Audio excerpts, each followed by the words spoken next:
Hello guys, स्वागत है आप सभी का हमारे चैनल डे ड्रीमर स्टडी में। तो कैसे हैं आप सब? Welcome back to my channel. जैसे कि आप सभी को पता है, जो लोग हमारे व्लॉग देखते हैं उन सभी को पता होगा कि हमारा चैनल डे ड्रीमर स्टडी लेकर आता है आप सभी के लिए ढेर सारा content study, mindset, career and motivation से रिलेटेड। तो अगर अभी तक आपने हमारे चैनल डे ड्रीमर स्टडी को सब्सक्राइब नहीं किया है तो जल्दी से हमारे चैनल को सब्सक्राइब कर लीजिए और इस वीडियो को लाइक भी कर दीजिए। तो हम पढ़ा रहे हैं आपको डाटा स्ट्रक्चर की ये सीरीज़ हमने शुरू की है। डाटा स्ट्रक्चर का इंट्रोडक्शन वीडियो पहले ही लाइव हो चुका है। अगर किसी ने वो वीडियो नहीं देखा है तो वो ज़रूर देखकर आए। जी हाँ गाइस, यहाँ सपने पूरे होते हैं और कामयाबी की पहली सीढ़ी यदि आपको चढ़ना है तो आप बिल्कुल सही जगह आ गए हैं, क्योंकि डाटा स्ट्रक्चर्स एंड एल्गोरिथम एक बहुत ही ज़्यादा इम्पोर्टेंट टॉपिक होता है इंजीनियरिंग के लिए भी। और इसके साथ साथ अगर आपको करना है, जॉब करना है आपको, तो ये टॉपिक आपका बहुत ज़्यादा काम में आएगा। इंजीनियरिंग के साथ साथ काफ़ी और भी चीज़ें होती हैं, जैसे कि बीसीए और बहुत सारे कॉम्पिटिटिव एग्ज़ाम होते हैं जिसमें ये टॉपिक डायरेक्टली आप सभी से पूछा जाता है। तो इस टॉपिक की वो जान है इनके बेसिक्स में। बेसिक आपके क्लियर होंगे तभी आप आगे बढ़ पाएंगे। तो बेसिक क्लियर करने के लिए हमने आपको पिछली वीडियो आपके साथ शेयर की है जिससे आप समझ पाएँ। तो इस वीडियो में भी हम आगे कंटिन्यू करेंगे और काफ़ी सारी चीज़ें आपके साथ शेयर करेंगे। देखिए गाइस, अभी तक हमने जो किया है हम आपको बता देते हैं। सबसे पहले हमने पढ़ा है डाटा स्ट्रक्चर्स एंड एल्गोरिथम्स को। डाटा स्ट्रक्चर्स एंड एल्गोरिथम्स की अगर हम बात करें तो आप सभी को पता है कि आखिर डाटा स्ट्रक्चर एंड एल्गोरिथम क्या होता है, क्योंकि आप सब हमारी पुरानी वीडियो देखकर आए हैं। अगर आपको बाई चांस नहीं पता, आप अभी तक वो वीडियो नहीं देखे हैं, तो हम आपको बता देना चाहते हैं। डाटा स्ट्रक्चर नाम से ही आपको पता चल रहा है कि डाटा को स्ट्रक्चर्ड वे में स्टोर करना, डाटा को स्ट्रक्चर करना, है ना। तो डाटा स्ट्रक्चर में क्या होता है कि आखिर हम स्टोर करते हैं डाटा को इन एन ऑर्गेनाइज्ड वे। इसकी कुछ चीज़ें होती है जैसे कि organisation of data, accessibility, manipulation and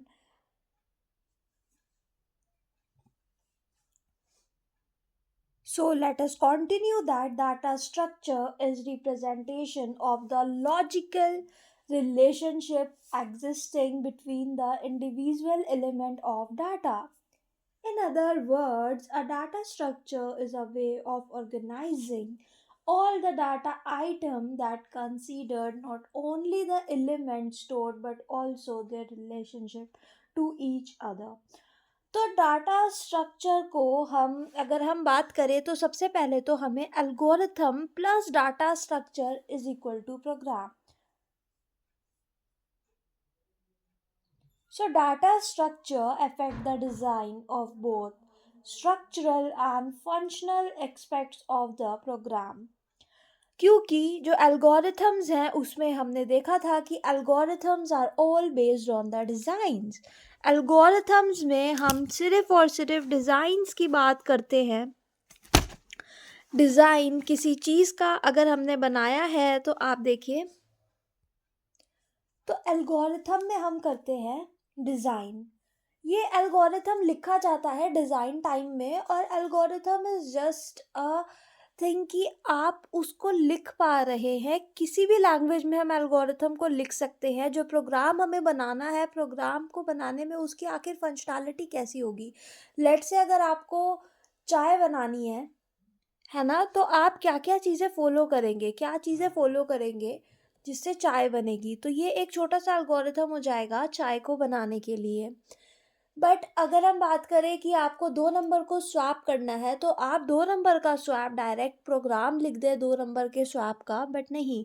सबसे पहले हम एल्गोरिथम लिखते हैं, जिससे कि हम उसके सारे टेस्ट केसेस हम समझ पाएँ, हम चीज़ें समझ पाएँ कि आखिर हमें करना क्या है।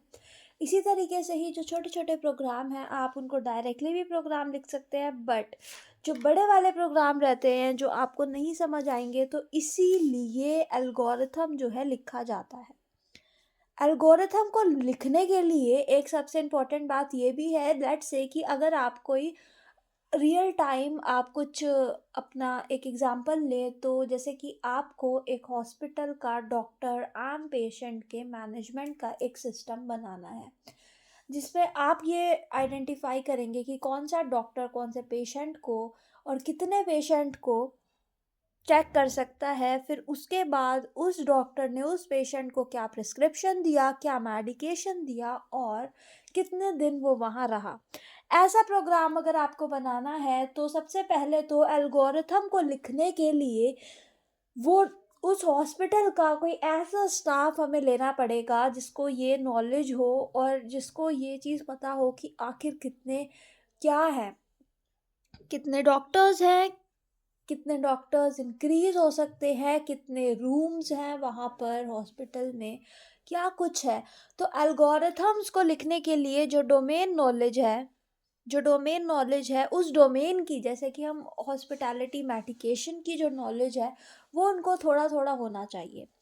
बट प्रोग्रामर्स जो लिखते हैं, हम प्रोग्राम लिखते हैं, प्रोग्रामर्स प्रोग्राम लिखते हैं और प्रोग्राम लिखे जाते हैं एक प्रोग्रामिंग लैंग्वेज की हेल्प से। तो प्रोग्रामिंग लैंग्वेज को जो है हम बात कर रहे हैं, तो इसके साथ-साथ जो एल्गोरिथम है, एल्गोरिथम और डाटा स्ट्रक्चर की हेल्प से प्रोग्राम लिखे जाते हैं। क्योंकि वो जो डाटा है, जो डाटा हमने वो हॉस्पिटल के उस स्टाफ से लिया है जो हमें बताएगा, उसकी हेल्प से हम एल्गोरिथम को लिख रहे हैं। और डाटा स्ट्रक्चर मतलब कि वो डाटा जो दिया है उसको एज अ स्ट्रक्चर्ड वे में हमने डिवाइड करना है, जिससे कि हम एक अच्छा खासा प्रोग्राम लिख पाए। प्रोग्राम के टेस्ट केसेस भी हम वो डाटा स्ट्रक्चर्स में जो है समझ पाए। तो इसी तरीके से यही चीज़ हमने पढ़ी थी और इसके काफ़ी सारे हमने क्लासिफिकेशंस भी देखे थे डाटा स्ट्रक्चर के। अगर आपको वो सब डेप्थ में देखना है, तो आप हमारी पिछली वीडियो देख सकते हैं। बट बात करें अपने अगले टॉपिक की, तो हमारा अगला टॉपिक है एरे और उसका इंट्रोडक्शन। तो एरे और उसके इंट्रोडक्शन की अगर हम बात करें, तो क्या लगता है आपको कि एरे आखिर है क्या? See guys, let me keep it here for you guys so that you can see it easily, and it is also easy for all of us to see it.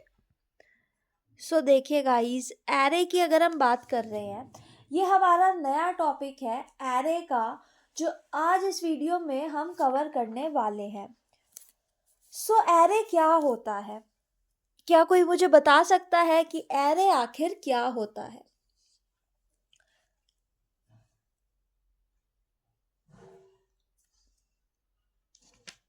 We are waiting for you guys so that you guys will answer our question. तो पिछली video से आपको इतना idea तो होगा ही कि array एक non primitive data structure होता है। तो नॉन प्रिमिटिव डाटा स्ट्रक्चर होता है हमारा एरे। बट आखिर क्या अर्थ हुआ इसका? आप कमेंट बॉक्स में लिख के ज़रूर बताएं। अगर आपको कोई भी चीज़ है जो आपको समझ नहीं आ रही है, तो वो भी आप कमेंट बॉक्स में लिखकर ज़रूर बता सकते हैं। हम आपके कमेंट ज़रूर पढ़ेंगे।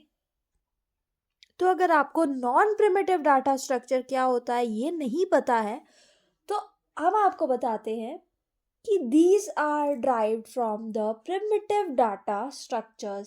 ये primitive data structures से ही derived होते हैं। And primitive data structures are the basic structures, and these are directly operated upon by the machine instructions like integer, floating point numbers, character constant, string constant, pointers, all fall under this category. So non-primitive data structures, these are derived from the primitive data structures. The non-primitive data structure emphasize emphasize on structuring of a group of homogeneous, that is the same type, or heterogeneous, that is of the different type of data item, like array, list and files are some example of non-primitive data structure.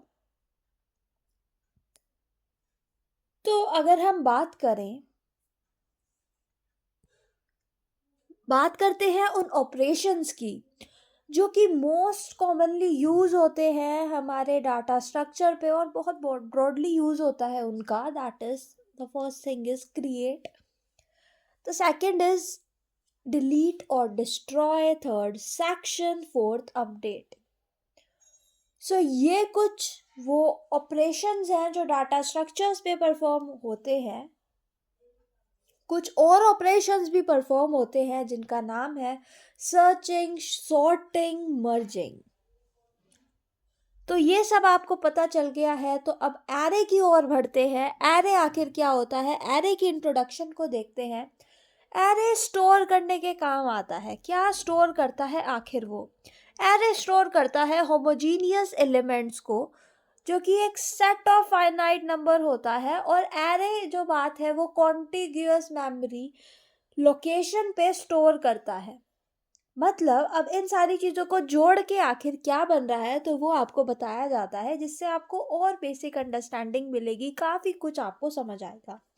और exam में आपको ये कैसे लिखना है, कोई interviewer को आपको ये कैसे बताना है, या फिर आपका वाइवा चल रहा है तो आपको क्या डेफिनेशन देनी है, कैसे अपने वर्ड्स को यूज़ करना है, वो आपको समझा दिया जाएगा.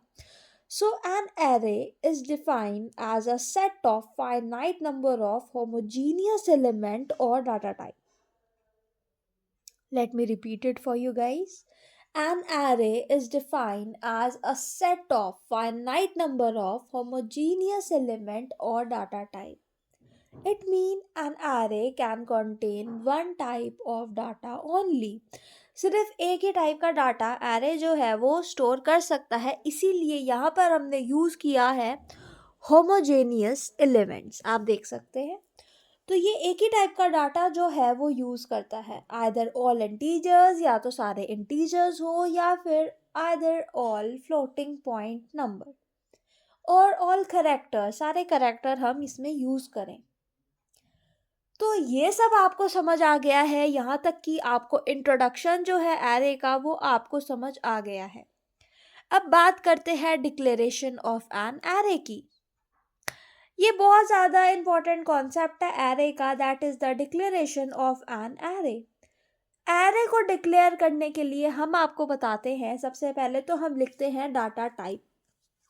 डाटा टाइप लिखा जाता है, उसके बाद एरे का नेम लिखा जाता है, उसके बाद स्क्वायर ब्रैकेट में एरे का साइज यहाँ पर लिखा जाता है.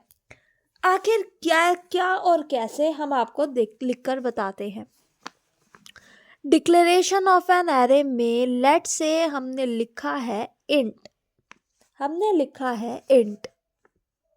ए, और स्क्वायर ब्रैकेट में हम यहाँ पे लिख दे रहे हैं 10, और स्क्वायर ब्रैकेट हमने कर दिया है बंद. तो ये क्या हुआ, ये हमारा सबसे पहला जो है that is the data type. The second thing is a, that is the array name, and the third and the last thing that is the array size. इसको और डेप्थ में समझते हैं, where int specify the data type or the type of element array stores. Data type क्या होता है, किस type के एलिमेंट एरे स्टोर कर रहा है. मतलब वो इंटीजर टाइप के एलिमेंट्स को स्टोर कर रहा है. इंट क्या बोलता है, इंट बोलता है data type, that is the type of element array store. Array कौन से टाइप के एलिमेंट को स्टोर कर रहा है. A is the name of array. A क्या है, array का नेम है, and the number specified inside the square bracket is the number of elements an array can store. Array का size क्या होता है? That is the number of elements the array can store.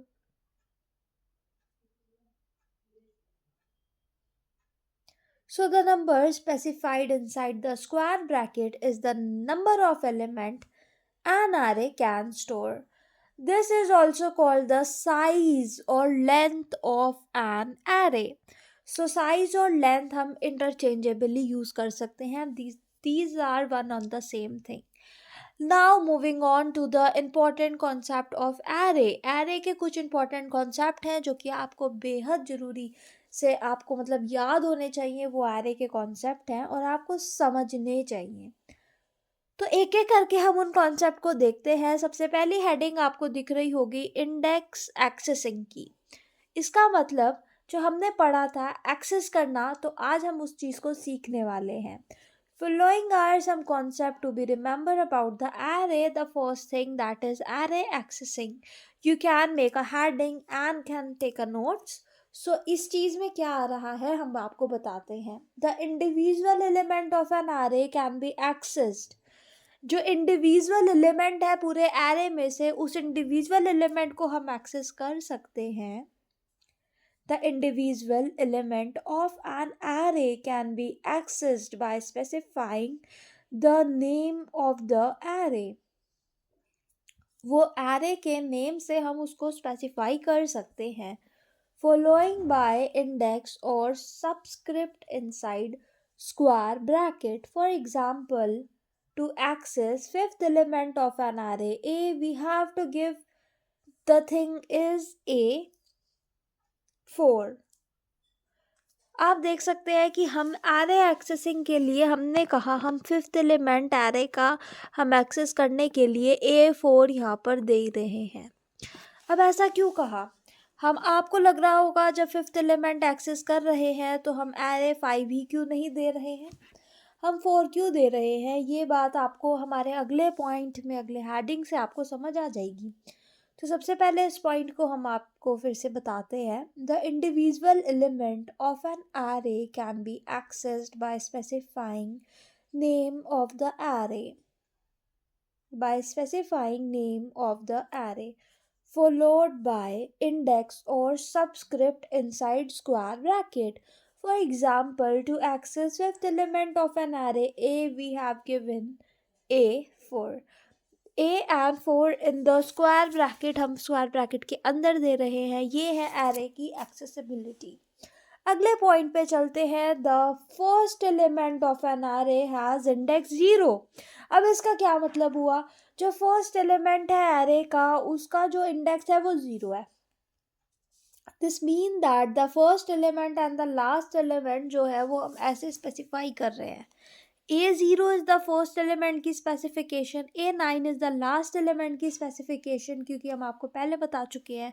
या हमने क्या लिखा है, A10. 10 एलिमेंट्स हमने लिखे हैं. 0 से 9 तक के हमारे 10 एलिमेंट्स यहाँ पर हो रहे हैं. Continuing with it, continuing and moving on to the next important point that we guys have to remember is the element of array will always be stored in consecutive memory locations. Consecutive memory locations पर ही array के जो elements हैं वो store होते हैं. जी बिल्कुल, consecutive locations पर ही array के जो एलिमेंट हैं वो स्टोर होते हैं. हम आपको यहाँ पे एक एरे बना के दिखा देते हैं जिससे कि आपको कोई कन्फ्यूज़न ना रह जाए कि अगर आप एग्ज़ाम में एरे ड्रॉ कर रहे हैं तो आखिर आपको कैसे एरे ड्रॉ करना पड़ेगा. सी गाइस, यहाँ पे हमने 10 नहीं 5 एलिमेंट्स का एरे बनाया है. इंडेक्स हम 0 से स्टार्ट कर रहे हैं. 0 1 2 3 4 5 एलिमेंट है. हमने बोला था फिफ्थ एलिमेंट अगर हम एक्सेस कर रहे हैं तो हम इंडेक्स 4 दे रहे हैं. राइट. ये एरे जो हमने बनाया है, इस एरे का नाम है अर. इस एरे का नाम है. ये एरे की अपर यूनिट है और ये एरे की लोअर यूनिट है. Let me right it for you. और ये क्या होते हैं ये आपको अगले पॉइंट से समझ आ जाएंगे. तो पैनिक करने की कोई ज़रूरत नहीं है, ऐसा कुछ नहीं है जो हम आपको नहीं बताएंगे, ठीक है। कॉन्जिक्यूटिव मेमोरी लोकेशंस पर ये जो एरे है ये स्टोर किए जा रहे हैं। तो यहाँ से आपको बहुत अच्छा आइडिया हो गया, राइट। तो हम इस पॉइंट को देखते हैं। The element of an array will always be stored in a consecutive memory location. So moving on to our next point, that point is also very important for all of us. So the point is the number of element can be stored in an array. The number of element can be stored in an array. इसका एक formula होता है कि आपको कितने number of element store हो रहे हैं एक एरे में, that is the size of array और the length of an array. जो नंबर ऑफ एलिमेंट हमने एरे में स्टोर किए हैं उसको हम बोलते हैं साइज ऑफ एरे या फिर लेंथ ऑफ एन एरे। इसको निकालने के लिए एक इक्वेशन होता है, that is upper bound minus lower bound plus 1। Upper bound ये है, लोअर बाउंड ये है, इन दोनों को माइनस करके प्लस 1 कर रहे हैं, तो हमारा आंसर क्या आ रहा है, upper bound minus lower bound plus 1, 5 minus 0 plus 1 that is 6, 5 minus 0 plus 1 that is 6।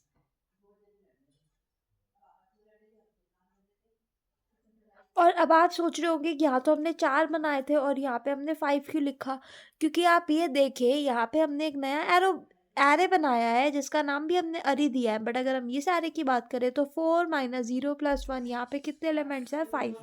ये यहाँ पर ये फॉर्मूला बिल्कुल सही आ रहा है। हम आपको लिख के दिखा देते हैं, अपर माइनस लोअर प्लस 1। अपर में अगर हम बात करें 4 माइनस लोअर में 0 प्लस 1, तो यहाँ पर हमारे एलिमेंट्स आ रहे हैं 5। बिल्कुल करेक्ट आ रहे हैं, बिल्कुल करेक्ट। बट यहाँ पर आपको दिख नहीं रहा होगा, मैं आपको जूम करके दिखा देती हूँ। काफ़ी छोटा सा एरे हमने बनाया है। ये जो हमने एरे बनाया है यहाँ पर 0 से लेके 5 तक का, तो इसका अपर minus lower plus 1, 5 minus 0 plus 1 that is the 6। ये आपको समझ आ गया होगा बहुत अच्छे से, राइट, वेरी नाइस। तो अब हम अगले पॉइंट पे चलते हैं और इस पॉइंट को ढंग से यहाँ पे समझ लेते हैं। तो 0 यहाँ पर एक लोअर बाउंड है एरे का, और यहाँ पर ये जो 5 देख रहे हो आप, ये है आपका अपर बाउंड एरे का, और यहाँ पे 4 था अपर बाउंड एरे का, ठीक है। समझ आ गया। ये फॉर्मूला आपको याद रखना है। ये फॉर्मूला है the size of an array या फिर लेंथ ऑफ एन एरे का। Moving on to the next point, that point is really very important for all of you guys, that is the array can always be read or write through loops. So array can always be read or write through loops. If we read one dimensional array, it required one loop for reading and another for printing of an array. ठीक है, एक और बार इस point को समझते हैं। Array can only be read or write through loops. If we read one-dimensional array, it required one loop for reading and another loop for writing या फिर printing the array. For reading of an array, we have to write that thing in a sort of a loop for reading of an array. So that is, I am writing for loop for you guys, that is for, सबसे पहले for loop में हम यहाँ पे 4 लिख रहे हैं। हम लिख रहे हैं I is equal to 0, I is equal to 0, I is less than equal to, यहाँ पर हम जो यूज़ कर रहे हैं that is we are using the index 5, तो हम यहाँ पे लिखेंगे less than equal to 5, okay. Then I plus, समझ आ गया। 4 I is equal to 0, I less than equal to 5, I plus plus.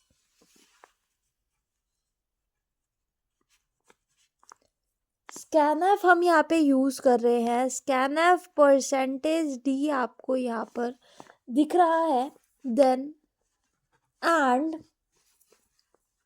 A, and इसी तरीके से हमने उसके इंडेक्स को प्रिंट कराने के लिए यहाँ पर आई लिखा है. This is the thing that we use, to read an array for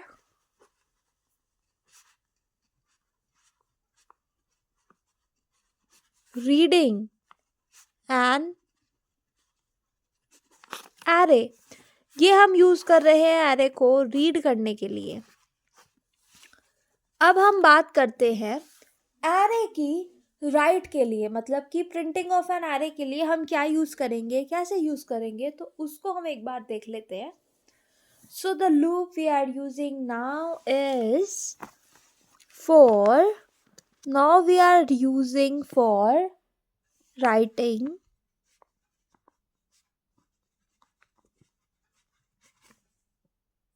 an array. So for writing an array, we need to write for I is equal to 0. For I is equal to 0, I is less than equal to 5, I plus plus. Right? Same as above. But अब हम यहाँ पे scanf की जगह हम यहाँ पर use करेंगे printf का %d, @ a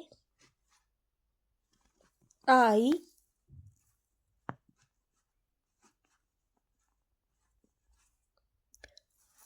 this is how we need to write an array. Okay, printing के लिए हम ये चीज यहाँ पर यूज कर रहे हैं.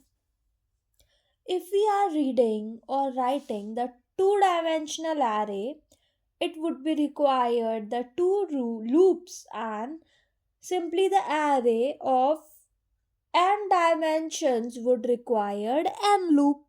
हमने यहाँ पर एक डायमेंशनल एरे के लिए एक लूप लिखा है, बट अगर हम टू डायमेंशनल एरे यूज करेंगे so we need to require two loops. और इसी तरीके से अगर हम n डायमेंशनल एरे को यहाँ पर यूज करना चाहेंगे so for that we need to required n loops. जहाँ तक आपको कोई प्रॉब्लम है तो आप हमें बता सकते हैं. You can also see these things. अब हम बात करते हैं कुछ अलग इम्पॉर्टेंट कॉन्सेप्ट्स एरे की, जो कि बहुत ज़्यादा ज़रूरी है. वो कॉन्सेप्ट भी बहुत ज़रूरी है आप लोगों के लिए पढ़ना समझना. तो उन कॉन्सेप्ट की बात करते हैं. Some common operations performed on array are. array पे कुछ common operations जो है वो perform होते हैं. That is creation of an array. array को create करना. That is the first thing, that is creation of an array. The second thing is traversing of an array, that is accessing array elements. Traverse करना, array को traverse करना. Insertion of new elements, array में new elements को insert करना. Deletion of required element, कोई element है जो हमें रिक्वायर्ड है, मतलब जो उसको हमें डिलीट करना है, उस एलिमेंट को हम डिलीट कर सकते हैं. एंड एरे को भी हम मॉडिफाई कर सकते हैं, किसी एलिमेंट को भी हम मॉडिफाई कर सकते हैं. सॉरी, यहाँ पे हम एलिमेंट को मॉडिफाई कर सकते हैं. यहाँ पर आप एरे की जो है ड्रॉबैक भी सुनते जाइए कि जैसे कि एक बार हमने साइज स्पेसिफाई कर दिया एरे का, हम एरे का साइज चेंज नहीं कर पाएंगे. अगर हम सारे एलिमेंट्स में एरे के एलिमेंट्स को स्टोर नहीं कर रहे हैं तो वो यहाँ पर उसकी स्पेस जो है वो ढंग से यूटिलाइज नहीं होता है. ठीक है, तो this is one of the drawback of an array, but यहाँ जो हम बात कर रहे हैं that is the modification of an array. जो ऑपरेशंस हम परफॉर्म कर सकते हैं that is modification of an array, merging of an array. तो एरे को हम मर्ज भी कर सकते हैं। तो आज की वीडियो में हमने आपको बहुत कुछ समझाया, बहुत कुछ बताया। उम्मीद है आपको सब कुछ समझ आया होगा और आप सभी हमारे साथ हमारे चैनल डे ड्रीमर स्टडी पर बने रहें। यूं ही देखते रहें हमारे चैनल डे ड्रीमर स्टडी को और अपना प्यार हमें देते रहें। हम आपको बता देना चाहते हैं, एक बार फिर से हम आपको बता देना चाहते हैं कि हमारा चैनल है डे ड्रीमर स्टडी, जो आपके लिए लेकर आता है ढेर सारा content study, mindset, career and motivation से रिलेटेड। तो अगर आप कर रहे हैं किसी भी गवर्नमेंट जॉब की तैयारी या फिर आपको चाहिए बहुत अच्छी प्लेसमेंट, बहुत अच्छी कॉलेज प्लेसमेंट, तो आप हमारा चैनल डे ड्रीमर स्टडी को सब्सक्राइब कर लीजिए। इस वीडियो को लाइक कर दीजिए और शेयर कर दीजिए इस वीडियो को अपने सभी दोस्तों के साथ जिन्हें आप कामयाब होते हुए देखना चाहते हैं, जिन्हें आप दिल से चाहते हैं कि वो भी कामयाब हो और आप ही की तरह ऑफिसर रैंक क्रैक कर पाएं। तो इस वीडियो को लाइक करना मत भूलिएगा और इस चैनल को सब्सक्राइब करना भी नहीं भूलिएगा। वीडियो पसंद आई तो वीडियो को शेयर भी करिएगा और let's say see guys subscribe भी ज़रूर करिएगा, क्योंकि हम आपको पहले भी बता चुके हैं हमारा चैनल डे ड्रीमर स्टडी जो है आप सभी को आपकी कामयाबी की ओर लेकर जा रहा है। कामयाबी की सीढ़ियाँ होती है गाइस जो हमें चढ़नी पड़ती हैं। कुछ सपने होते हैं जो हम देखते हैं अपने लिए, अपने घर वालों के लिए। उन सपनों को पूरा करने के लिए हमें कामयाबी की सीढ़ियाँ चढ़नी होती हैं और हर दिन अपने आप को 1% से भी अगर आप इम्प्रूव करना शुरू कर दीजिए, हर दिन एक इन्फॉर्मेटिव वीडियोस देखिए जिसके लिए आप हमारा चैनल सब्सक्राइब कर सकते हैं, तो आपको क्या है कि आप बहुत अच्छे से ग्रो कर पाएंगे, बहुत जल्दी अचीव कर पाएंगे। Consistency is the key guys. Consistently काम कीजिए और कंसिस्टेंसी से आप काम करेंगे तो आप अपनी जो डिज़ायर्स हैं, आपके आपके जो मोटिवेशन है, आपको कहीं से लेने की ज़रूरत नहीं पड़ेगी। आप अपने डिज़ायर को बहुत अच्छे से अचीव कर पाएंगे, अपने सपनों को पूरा कर पाएंगे। तो गाइज मिलते हैं आपको अपनी अगली वीडियो में। तब तक के लिए मस्त रहिए, स्वस्थ रहिए और ऐसे ही हमारी वीडियो को देखते रहिए।